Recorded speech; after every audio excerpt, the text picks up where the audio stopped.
Hello, everyone, and welcome to PressThis, the WordPress community podcast on WMR. This is your host, David Vogelpohl. I support the WordPress community through my role at WP Engine, and I love to bring the best of the community to you here every week on PressThis. As a reminder, you can follow me on Twitter at WPDavidV. You can subscribe to PressThis on Red Circle, iTunes, or Spotify. And of course, you can download the latest episodes at WMR.fm. In this episode, we're going to be talking about strategic development for WooCommerce and Gutenberg. And joining us for that conversation from Pootlepress, I'd like to welcome Jamie Marsland. Jamie, welcome to PressThis. Hey, thanks for having me. Yeah, so glad to have you here. I'm a big fan of watching the use of the block editor with WooCommerce and just e-commerce shopping experiences in general. And so for those listening, we're going to be talking to Jamie about his thoughts on all that, though, but things around like when to create a custom block versus use core blocks, embracing customized and personal blocks in your builds, and then just general considerations for e-commerce and the block editor and FSE themes, full site editing 5.91 coming out last week when this episode broadcasts the next iteration in FSE. All right. Well, Jamie, I'm going to ask you the first question I ask every guest. Briefly tell me your WordPress origin story. When was the first time you used WordPress? Hey, yeah, so we've got to go back a while. I was running a publishing business, and I had quite an expensive development team working for me. We were using a content management system called Ectron, which I think may still be around, a .NET content management system. And it was good and thorough, but development was slow and quite pricey. And then I discovered WordPress in my garage one weekend, and I was able to produce the kind of sites we were building for our publishing business in a weekend, just getting out the box. And so I discovered it as a work requirement by chance, really. And then I had a few side projects, and then I brought it into that business. And it replaced our old content management system. But we're going back about 13 years. Okay, so 12 or 13 years. You're going to make me do math now. So around 2010, roughly? Yeah, a long time ago. Yeah, that was a really critical moment in WordPress history with the introduction of custom post types and meta fields, really transforming WordPress into a CMS. All right, cool. I think you might be the second person with a Microsoft-esque background with your .NET CMS. We had a Sitecore person a few episodes back, but that's a somewhat unique origin story. That's pretty cool to hear. And I think what was quite interesting is that, and at that time, the development community was pretty sniffy about WordPress, and it obviously it dominates the CMS market now, but back then it didn't. And certainly my developers were quite, I wouldn't say anti-WordPress, but they were quite anti the technology that was driving WordPress. Oh, I remember in 2010 having a huge debate with one of my engineers around Drupal versus WordPress. And that was very early in the WordPress, quote, CMS days. And so it was quite the debate. And we ended up going with what the customers were calling about, which happened to be WordPress. And so that being a good choice. What's interesting is I think it sort of mirrors the debate we're having as a community now with Gutenberg as well. Some of the same discussion points are coming up now that were coming up back then in terms of why it wasn't going to work. And actually, I've always believed Gutenberg was going to work, but mainly for the reasons not so much to do with the technology, more to do with the ecosystem. But we'll probably come on to that. Absolutely. So I was wondering if you could quickly tell me a little bit about Pootlepress and what you do there. Sure. Yeah. So I started the business 11 years ago. We are a training business and a plugin business. So we train people in WordPress. That's our heritage. When I first started the business, we were a pure training business. So we still do a lot of training, face-to-face training courses, and now via Zoom. And also run training courses as part of the Guardian newspaper masterclass series of courses. So that's our heritage. But we now also build, and we have done for years actually, our own WordPress plugins for quite a while. And over the last 2 years, we've been purely focused really on Gutenberg-based plugins, and specifically around WooCommerce. I guess that's our main focus. So Gutenberg and WooCommerce, those twin tracks. All right. Well, you're a good person to speak with then. So Yeah. let's wind the clock back a little bit though in your block experience here. I guess your block editor experience. When did PootlePress first start use the block editor in a production build or plugins or whatever? And Yeah. then like, what was your first experience with it? Did you have challenges and successes? Like, how did you think about it uh, back then? Yeah, we had both. We had all those things. So we have a plugin called Caxton, which was our first plugin, which we launched pretty much right from the start of Gutenberg, because I always believed that Gutenberg was kind of where the future of WordPress was going to be. Right before it was, even before it was released, it was clear to me that that's where we need to invest our time and our money. So we built a plugin called Caxton, which you can still download from WP.org, and that's a library of blocks basically. And that was really challenging because back then, I mean, we're only talking a few years ago, but Gutenberg was having lots of changes, and quite a few of those changes were breaking changes. So they were breaking the plugins that people were building in support of Gutenberg. So that was a huge challenge because there was some big sort of technology changes that happened to Gutenberg in the early days as they were figuring out the direction of it, which was breaking everyone's plugins. So there was a lot of cost and investment involved in us Do you going think down that that track. has abated recently? I mean, with Yeah. FSC going into core, has that cycle started all over again, or do you feel like it's in a more chill mode now? Yeah, it's much easier now. So things don't generally break. I mean, literally it was breaking almost every time. And we're going back a few years, but it was pretty much breaking every time Gutenberg had a new version, which was obviously really problematic. And lots of other the guys that were developing for Gutenberg at the time were seeing the same thing as well. But now it's much smoother. It's a much smoother experience if you're developing for Gutenberg. The major challenge we have really, I suppose, now is that we have core, what goes into core, and we also have a plugin called Gutenberg on WP.org, which is a different discussion, but that definitely makes supporting and developing for Gutenberg more complex than potentially it could be. Yeah, I think it was maybe you, me, and like 6 other people outside of the core Gutenberg team that were like pro Gutenberg in 2018. Yeah. And it's really interesting. As I was speaking about it at WordCamps and whatnot, I would have people raise their hand, have used it in production, and like 2 people at first, and then a few more and a few more, and then nearly majorities, and then majorities, and then maybe even close to overwhelming majorities. But like, of course, there's the cycle of like, well, let it get baked first, and then I'm going to try it. It seems like we're maybe more in that mode now. Yeah, there's still that. I mean, I hang out on a lot of forums and support groups and Facebook groups, and there's still a lot of antipathy towards Gutenberg that I try and guide people in the nicest possible way to some of the positives on it. And that we actually, coming back to Caxton, it was actually demoed by Matt Mullenweg at Nashville. I don't know if you were at Nashville, but I was there. Yeah, absolutely. Okay, yeah, I was there as well, actually. So it was kind of exciting. And before he did his State of the Word, he put out a tweet asking for any innovative blocks that people were building. We had, as part of Caxton, we had a shape divider block, so you can do these lovely shapes to divide your pages up with. And he actually demoed it. So that was kind of really, that was a great moment for us.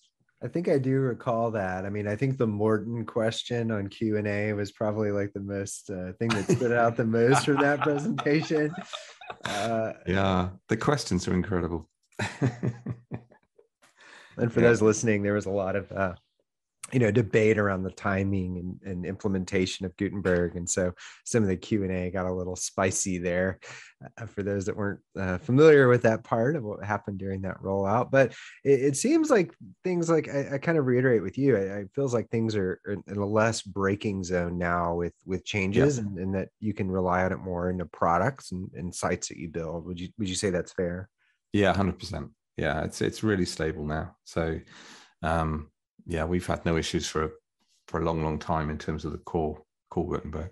All right. Well, I want to talk to you about building blocks in the Woo context, because there's a lot of considerations there. You kind of talked about what we have in core. You talked about the Gutenberg plugin, and we have Woo itself. And so I think teams are probably like, what do I do? Which ones do I use? And when do I do it? And I'm guessing you have some pretty good points of view, which we'll ask you after this first break. Time to plug into a commercial break. Stay tuned for more Press This in just a moment. Hello, everyone. Welcome back to Press This, the WordPress community podcast on WMR.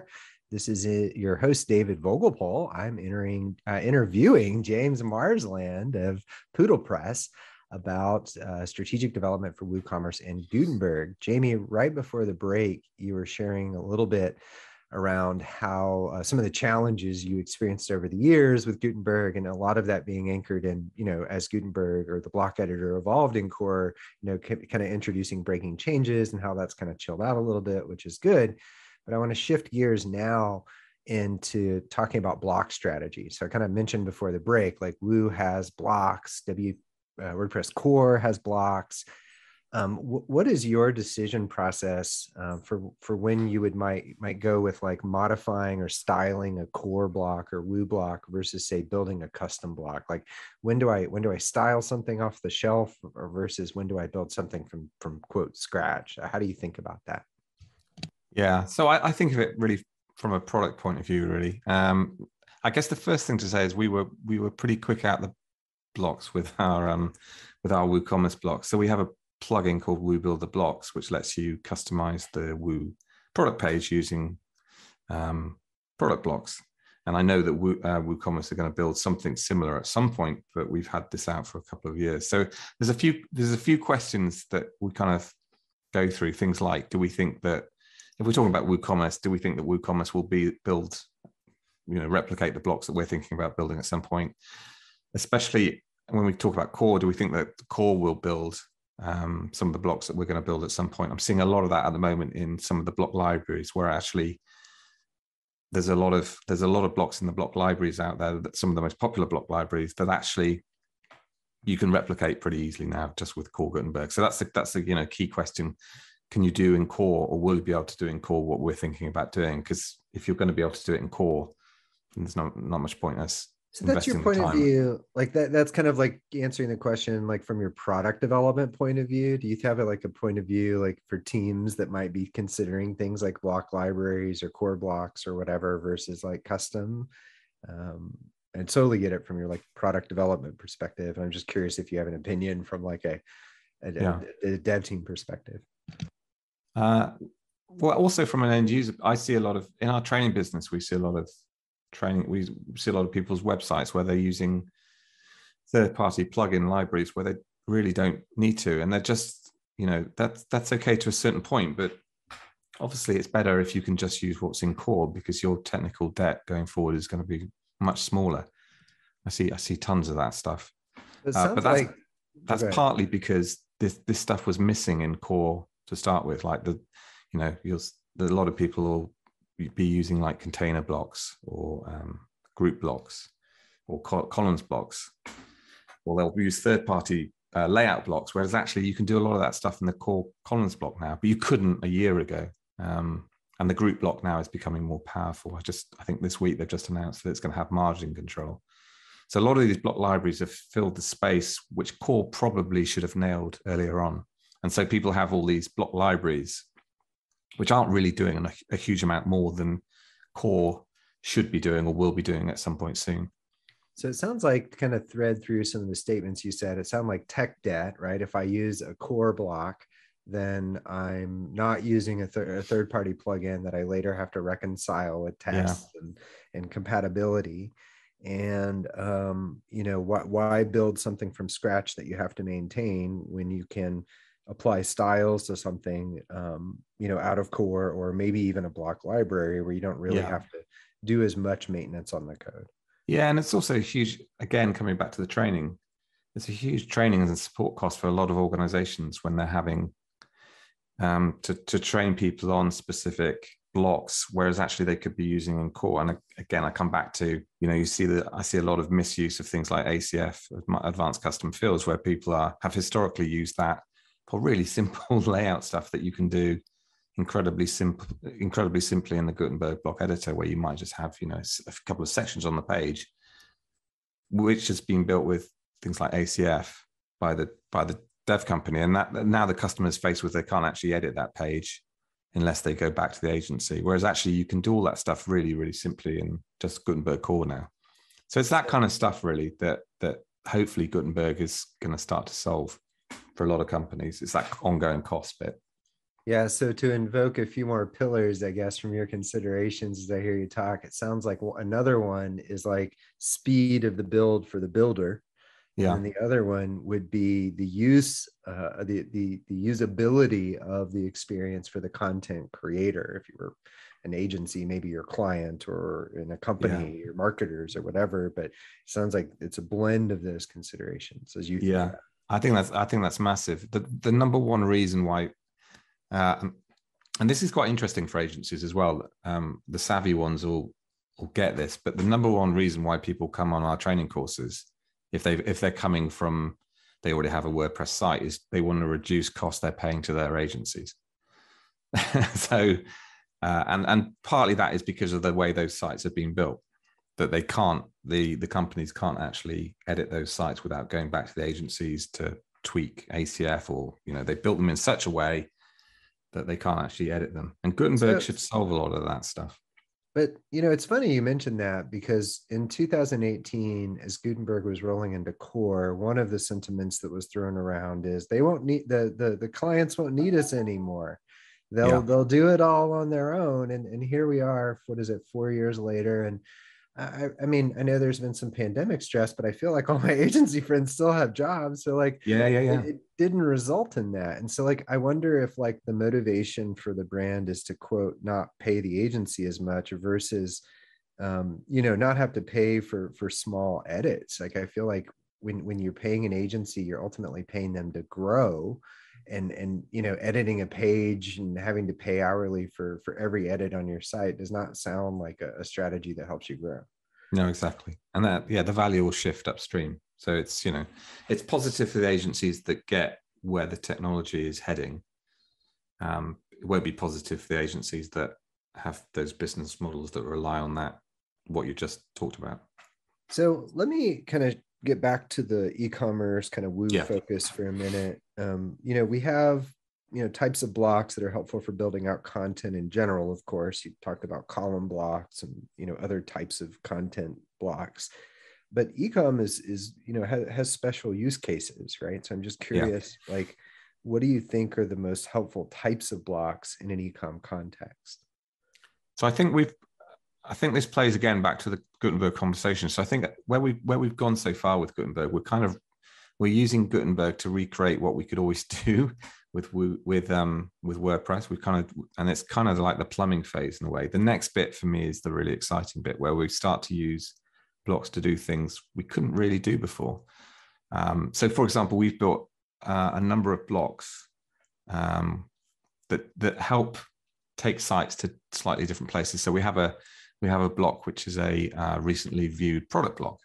So you can use that block, and you can use it for different layouts. So you can have a flip book. We're talking about products here, so you can have a flip book, or you could have a nice masonry grid, or you could have a normal grid. So you can have different styles of block.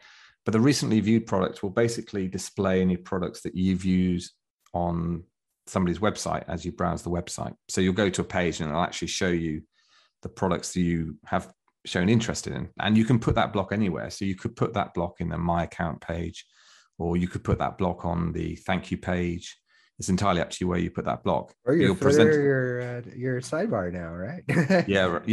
You could put it. I mean, it's a block, so you can put it in the header. You can put it absolutely wherever you want to, and that's we're starting to talk about personalization and customization and dynamic. I was going to say, like, if I had to classify that as a, quote, kind of block, and this is definitely not going to be a standard that anyone's going to repeat, but I phrase these blocks as blocks that do stuff, right? Not just lay out content, but interact with the database, interact with the user's behavior, and provide them value beyond just showing static information. And it seems like, and I love how you did recently viewed. I mean, obviously there's things like related products and other types of shopping experiences, but it's the functional blocks, the blocks that interact with stuff and do interesting things based on behavior, that I think is largely missing in Gutenberg and the block editor community right now. Yeah, absolutely. And I think that's the next phase of the excitement of Gutenberg, that you're going to be able to give these blocks to I was reading some stats about from WooCommerce actually about the amount of people on their marketplace. They detail how many people, the type of person that is buying from the marketplace, and it's something like 70% are non-technical store owners. So you can give these tools to these non-technical store owners, and they can create these really dynamic experiences on their WooCommerce stores without any technical knowledge. Yeah, and I think like the technical knowledge to build them is what the client ends up actually paying things like agencies and providers for, which I think is a really cool part. I want to dig a little deeper here, but we're going to take our last break and we'll be right back. Time to plug into a commercial break. Stay tuned for more Press This in just a moment. Hello, everyone. Welcome back to Press This, the WordPress community podcast on WMR. This is your host, David Vogelpohl. I'm interviewing Jamie Marsland about the Gutenberg editor and WooCommerce. Jamie, right before the break, we were talking a little bit about the types of blocks that work best in an e-commerce or WooCommerce context. And I loved your example of the recently viewed products block, but really more the meta example of the use of customization and personalization, dynamic personalization, I guess, in the in blocks as a mechanism for delivering value to the end user, but of course also the person operating the site. So now I want to talk to you a little bit about FSC. Do you view full site editing and block themes as just the vehicle to get the block editor in the header and the footer, or do you see FSC themes themselves as a strategic part of what you're building? In other words, is FSC just the highway for blocks, or do you like the construct of FSC themes in relative to just their own merit? Yeah, that's a great question. So there's a long, convoluted question, but yeah, which part? I think for me the most exciting thing about FSC themes or block themes, whatever we're meant to call them now, is, and I think 5.9 is a stepping stone, so we're not seeing it properly yet. I think we won't see it properly until 6. But I think what's really interesting about FSC themes is what that means for the ecosystem and the community. And the biggest thing I think that I can sort of pull out of it is that the theme creation process is going to be massively simplified, or will be massively simplified going forward. So I could get, and we're starting to see glimpses of this with some people building some really cool tools, almost like theme builders. But I can definitely see a future where you're going to be able to build a theme in the future without any coding skills. Whereas at the moment, you need to understand PHP and you need to understand other things to be able to build a theme. So you have to be part developer and part designer. I think that the really exciting thing about FSC is that I can definitely see a future where actually, if you're just a great designer with no technical skills at all, you're going to be able to pump out beautiful WordPress themes. And that has again enormous implications for the current theme ecosystem, the marketplace going forward.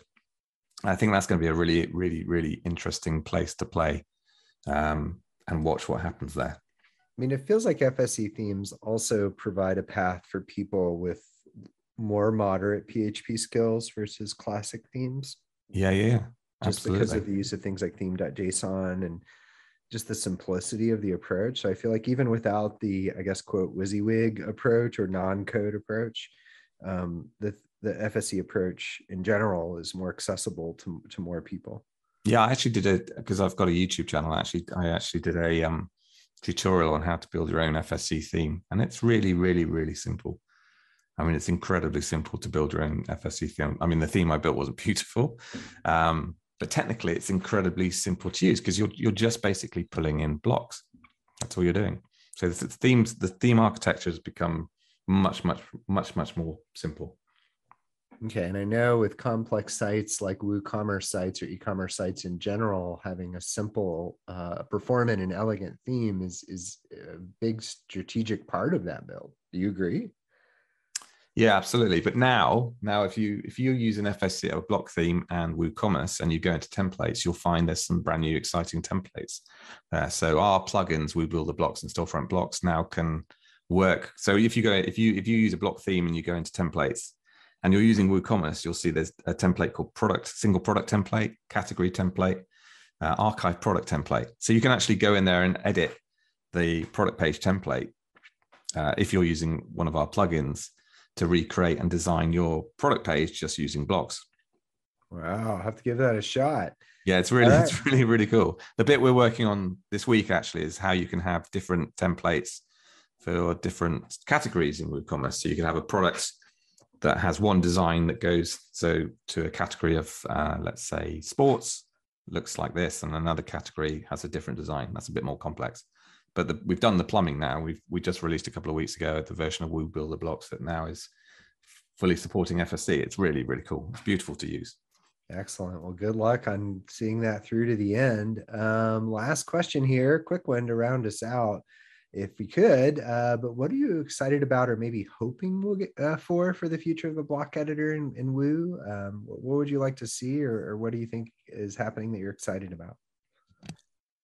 I think the fact that Woo are fully immersed in the block world. So, you know, if you, as I said, if you go into a block theme and you look at the templates, you'll see they've actually created the templates, nothing in them yet, ready for WooCommerce to fully immerse itself in the block editor. And I think that's a huge opportunity for people like me, because we've been in that space for 2 years. So we're kind of already ready and waiting for Woo to get there. I think it'll take longer than possibly we expect, but the implications will be enormous once they get there, because they're just going to be pushing blocks.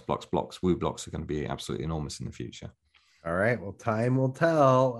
Thank you so much for joining the show here today, Jamie. Really enjoyed the interview. Yeah, thank you. Thank you so much, David. Yeah, of course. If you'd like to learn more about what Jamie's up to, you can visit Pootle, Pootle, press.co.uk. Thanks, everyone, for listening to PressThis, the WordPress community podcast on WMR. Again, this has been your host, David Vogelpohl. I support the WordPress community through my role at WP Engine, and I love to bring the best of the community to you here every week on PressThis.